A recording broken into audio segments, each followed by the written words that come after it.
Olá, tudo bem?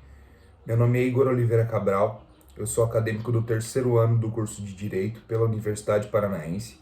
Sou participante do PBIC pela Fundação Araucária, num projeto coordenado pelo professor Dr. Luiz Roberto Prandi.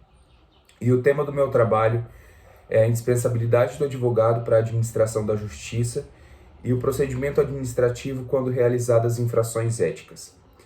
Primeiramente, em relação à indispensabilidade desse profissional para a própria administração da justiça, no capítulo referente às funções essenciais à justiça na Constituição Federal, no artigo 133, isso é deixado de forma expressa e não poderia ocorrer de uma outra forma por conta de toda a função social que o advogado possui.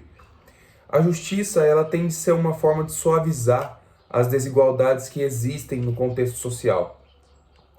Por esse motivo, em algumas condições, em algumas circunstâncias particulares, propriamente ditos, não conseguem ter noção, ou ainda que tenha noção, não conseguem recuperar determinada lesão que lhe foi feita, ainda que simplesmente patrimonial.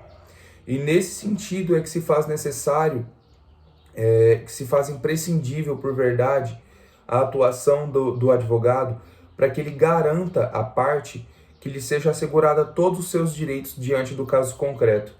Nessa situação, nós temos mais uma visão de neoconstitucionalismo, onde a conduta do advogado, o exercício da advocacia, ele faz com que aquilo que está escrito na Constituição, de uma forma externa, venha a se exteriorizar, se concretizar.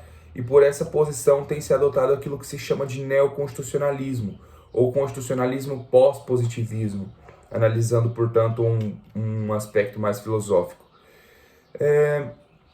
Ainda dentro da Constituição Federal, como um dos primados que vem a concretizar a exteriorização do exercício da advocacia, existe o princípio da dignidade da pessoa humana. A dignidade da pessoa humana ela é caracterizada por seu princípio matriz de todos os direitos fundamentais e não poderia ser errado, porque não poderia ser de outra forma. Porque no direito constitucional, dentro da própria Constituição, não existe uma hierarquia principiológica. Existe basicamente a especialidade de um em relação ao outro. E por essa especialização de um em relação ao caso concreto, o outro vem a se decair. Mas isso é óbvio, porque não é todos os princípios que iriam reger a mesma situação, o mesmo momento fático.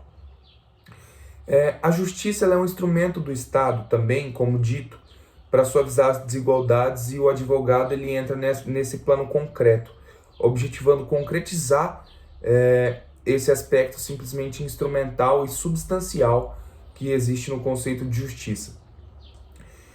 Quando você vai analisar a igualdade, ela é observada pela maioria dos doutrinadores, pela maioria dos constitucionalistas, acerca de dois aspectos. O primeiro é a igualdade formal, ou igualdade objetiva, onde basicamente teria de tratar as pessoas da mesma forma. Mas obviamente quando analisada sobre o plano concreto, ela não é justa e, portanto, ela ainda é analisada como igualdade, mas não como sinônimo de justiça. Na verdade, totalmente antagônico, né? E por esse sentido existe a igualdade material ou substancial. Nela existe uma fundamentação do Nery Júnior, que é muito interessante, onde ele diz o seguinte: tratar os iguais de forma igual, os desiguais de forma desigual, de acordo com a sua desigualdade. Isso é o que representa o significado de justiça em toda situação fática, independente de qual seja. Se eu estou analisando duas pessoas em planos totalmente distintos economicamente, é óbvio que na sociedade capitalista a economia ela vem a ser tão grande que traz poder para a parte. Por isso que tem que ser analisada as desigualdades. Analisando as infrações éticas, elas podem sujeitar o advogado a um procedimento administrativo, que de acordo com o CED, que é o Código de Ética e Disciplina da OAB, ele é competência do Tribunal de Ética, e ali deve ser pautado no princípio do devido processo legal, ou seja, na ampla defesa e no contraditório.